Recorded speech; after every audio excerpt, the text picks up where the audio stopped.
মাঝখানে এখানে সাদা একটা কি? মাকে আজকে একটা কথা বলবো, হ্যাঁ বাবা খুব সুন্দর, শুনে খুব খুশি হবা। বলো।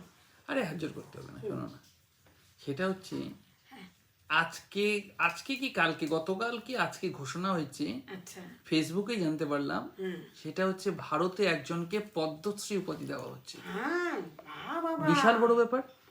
ভারত একজনকে, ভারতে ওই ওই মানে ভারতে তো দেওয়া হয়, তো একজনকে দেওয়া হচ্ছে, সে হচ্ছে বাঙালি।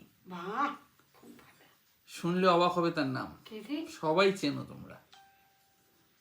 পদ্মশ্রী দেওয়া হচ্ছে, যা করিমুল হককে দেওয়া হয়েছিল পদ্মশ্রী, এই পদ্মশ্রী মানে ভারতবর্ষের এক বিশেষ সম্মান।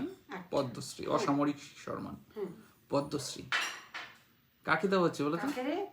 প্রসেনজিৎ চট্টোপাধ্যায়। কি বলে? হ্যাঁ, হ্যাঁ, ওয়াও, গতকাল বাহ, ঘোষণা হয়েছে। বাহ, এটা খুব ভালো, খুব গর্বের বিষয়, মানে আপামর বাঙালির পক্ষে, তাই না? খুব ভালো অভিনেতা। অনেকে বলছে যে অনেক দেরি করে দিচ্ছে, আগেই দেওয়া উচিত ছিল। আগেই দেওয়া উচিত ছিল। খুব ভালো অভিনয়, তাই না? অপূর্ব অপূর্ব অপূর্ব অভিনয়। 30খানা বই করছে, আরো 30টা বেশি, আরো বেশি বই হবে, 30-এর বেশি হবে বেশি না? বই হবে। হ্যাঁ, থ্যাংক ইউ, খুব ভালো খবর। হ্যাঁ, খুব খুশি হলাম এই খবরটা শুনে বাবা।